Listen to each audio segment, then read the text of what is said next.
कि आपको मालूम है लेफ्टिनेंट जनरल एसके सिंह को उम्मीदवार बनाया था।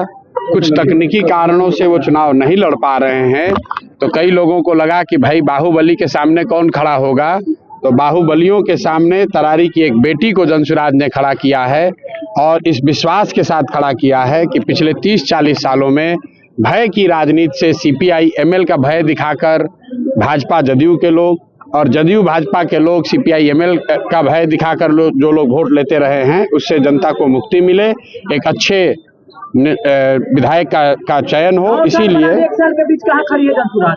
नहीं, हम लोग तो कोई एक साल के लिए नहीं जुड़े हुए भैया। ये जो राजनीतिक जमींदारी है लोगों की, वो आज 9 साल की नहीं है, वो 30-35 सालों से है।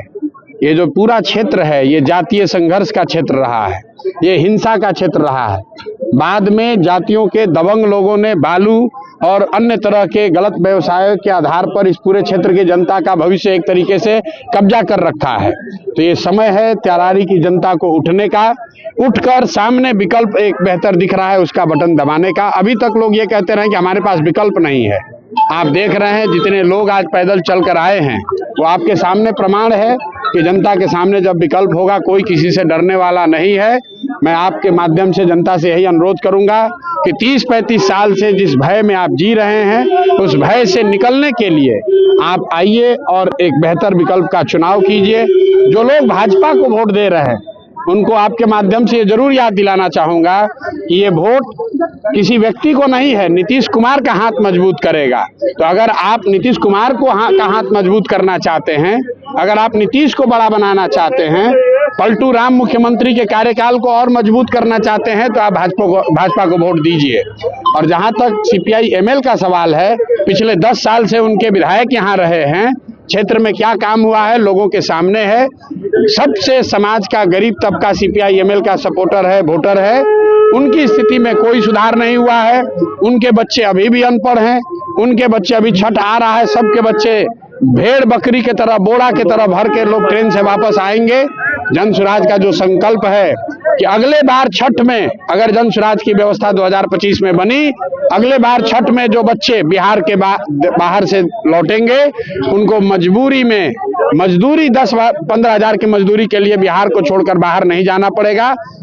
और उसकी शुरुआत होगी अगर उपचुनाव की, इस तरारी उपचुनाव में जनता जनसुराज के उम्मीदवार किरण सिंह जी को मदद करती है, उनको चुन कर लाती है, तो उनको एक स्वच्छ राजनीति को आगाज करने का सेहरा उनके सर पर बंधेगा। ये आपकी बेटी बचाएगी। आप देख रहे हैं ना, तरारी के जनरल साहब लड़ेंगे, यहाँ आनंद मिश्रा लड़ेगा। आपको डरने की जरूरत नहीं है, ये जनसुराज की ताकत है। अपने बेटी को जिताइए, ये सारा माफिया राज बदमाश सबका खत्म होगा। जाति बिरादरी से ऊपर उठकर, जात बिरादरी से ऊपर उठकर एक बार अपने बच्चों के लिए तरारी में अच्छे उम्मीदवार के चयन के लिए आप सबसे अपील कर रहे हैं, वोट दीजिए, अन्यथा बदमाश को जिताइएगा। तो बदमाश बदमाश ही है, बदमाश का गुंडा का कोई जाति नहीं होता है। गुंडा का एक ही जाति है, वो गुंडा है। इसलिए डरिए मत। अगर यहाँ सभा में नहीं बोलना है मत बोलिए, लेकिन जब वोट दबाने जाइए तो एक अच्छी महिला को वोट दबाकर जिताइए, ताकि आपके तरारी की जनता को इस बदमाशी से मुक्त कराया जा सके। और आपका भाई, आपका बेटा प्रशांत किशोर किसी से नहीं डरता है। 2 बरी से चल रहे हैं पैदल, एगो सिपाहियों लेकर नहीं चलते हैं, सब बाहुबली किनारे हैं, कुछ नहीं कर सकता है। तो डरिए मत, डरिए मत। पूरी ताकत से अपने बच्चों के भविष्य के लिए जाकर सही वोट दबाइए। और जाति धर्म में बट जाइएगा तो कभी आपको एमएल के डर से भाजपा को और भाजपा के डर से एमएल को वोट देना पड़ेगा। निश्चित तौर पर इस बार आपके पास विकल्प है।